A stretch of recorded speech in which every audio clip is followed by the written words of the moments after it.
Hi friends, Jennifer Pearson here, Thistle Gypsy. And I don't know if I mentioned it on here, but the last time I showed off my little mini batch of mini crystals, mini rocks, that I got was from going to a rock shop. It's about an hour from here. I went to their open house. Used it as an excuse to go and get some rocks. And I happened to sign up for a little giveaway.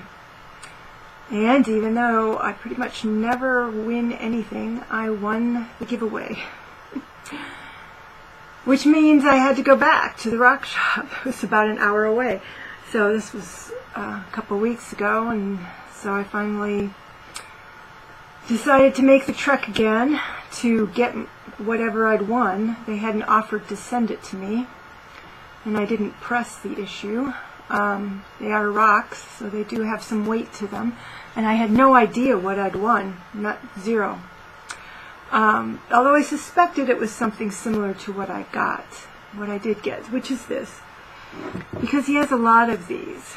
So it's this little doodad here. It's so there's this a little amethyst, very pale amethyst. It's a little chunk of amethyst with a macaw. I'm guessing it's a macaw here. And I asked the guy what he thought it was made of. He didn't say anything about the beak, which looks actually like it's painted. But he's guessing that the body is moss agate, and certainly the tail is aventurine.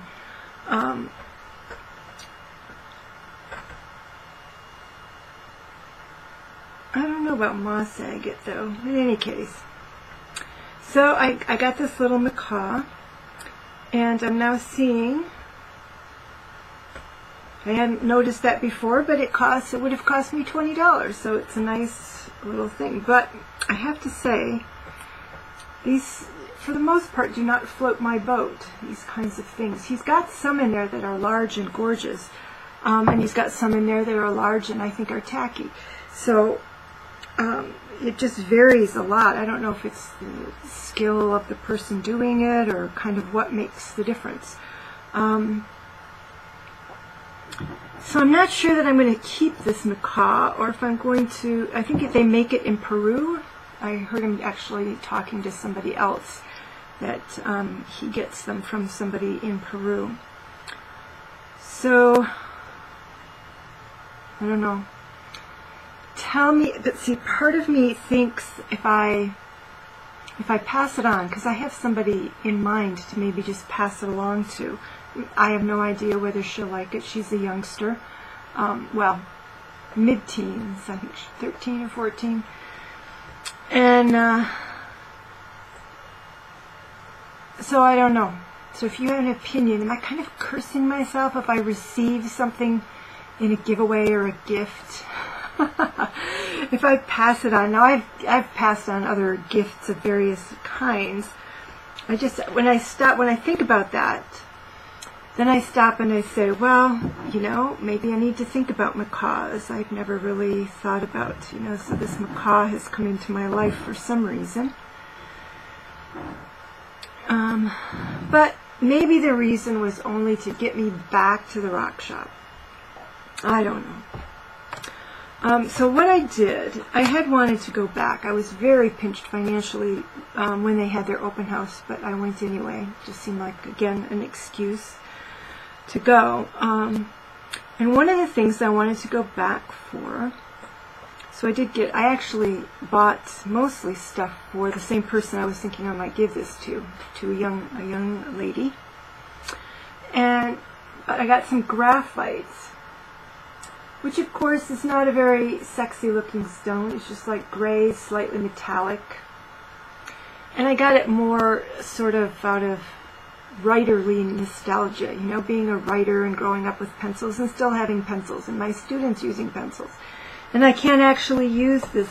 I can use this, well, I did a minute ago. Yeah, I can use this to make marks. I don't know, I'm just into it. So I got some graphite. Now it's all over my hands.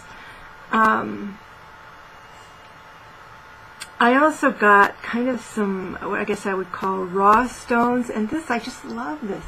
So it's what the nodule they call it, and he says he got it, I guess, from another collection. I don't know how you get a collection of somebody else's collection, how you even know that their collection is available. It's probably a bunch of geologists or lapidary types, and that's how they do it. I don't know. So I guess this was in somebody's collection, but it's a flint nodule, and it's just so, it's not perfectly round. It's a little bit flat here, but I just think it's really cool. It was $1, you know. So this is what I spend my single dollars on, is this kind of stuff. So I got this, and I got some other raw. This is supposedly rhodonite, in kind of a raw form. And again, and my webcam isn't going to allow you to take a, well, there it's kind of focused on it. So it's just, I just like the rawness of it. The rhodonite is the pink down here. And and there's some crystals in there that again weren't showing up. And I'm guessing that this is quartz around here. But maybe not. It's kind of, I don't know how soft it is. Kind of wondering if it's selenite, actually. But anyway. So there we go. I got that. And then I got this thing, which I think is some sort of quartz. So it's a little orange. It looks almost like the inside of a geode, except it doesn't have the crystals. And of course it doesn't have the outside casing. It's just, it just feels so like raw and just formed from being molten, you know? There's just that feeling, there's that feeling of moltenness and being in form. I'm really into it. And then this was really sweet. This is some Galena. And when I was there last time, he had big chunks. Well, he didn't have big chunks of Galena. What he had was big chunks of, like, you know, big chunks of rock that size or larger that had quartz and pyrite and Galena kind of all together in them, and maybe calcite. It was really neat. And some of them phosphoresced. It was just really cool. But I thought, Galena, I've always kind of liked Galena. I don't even know why, but maybe I just like the word Galena. So it's very metallic, extremely shiny.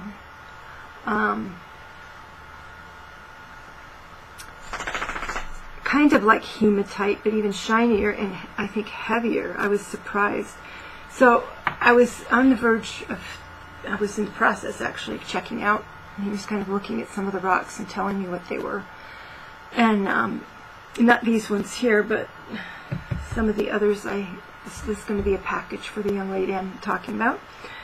And I said, you know, I was really hoping to get some Galena, but all you've got out there is kind of some larger stuff, you know, more expensive stuff. And he kind of cocked his head and he said, just a minute. And he went in the back and he came out with this huge bag, this large bag, full of chunks of Galena like this or larger. And so I just reached in there, plucked this one out. I was so happy. These are the things that make me happy, all right? A little bit of Galena, that's all I need to make my day.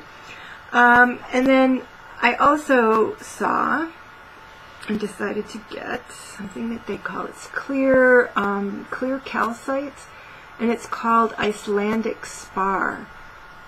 And I just, you know, it cleaves kind of like a parallelogram, I guess you'd say. And there's even some kind of rainbowy reflections that happen as I mess with it, kind of on the interior. Anyway, so those are the funky takeaways that I got. The other stuff that I got from the young lady I'm talking about was less funky, and it, at least less funky to me, and I've already And I've shown my versions of them. So I got her just a collection of rocks, so that it was definitely not the same as mine, but a good starter collection, something to infect her with the rock collecting bug. And that's that. I just wanted to share my latest rock excursion. Reason to go. I just love this. I don't even know why. It's not even very heavy. I don't know, maybe it is hollow. So one of the things, I looked this up online, just flint nodules, and it seems to be not uncommon that that these are sponges, that there's fossilized sponges in these things. So I don't know if I'll ever try to open this up or not. I don't know to what extent I could take this, this outer coating off to have a look at the interior, but I do love the roundness of it, so I'm really not that keen on messing with it. I just love the feel of it in my hand. So anyway, there you go. Just a short little rock talk, and that's it for now. All right, take care, everybody. Bye-bye.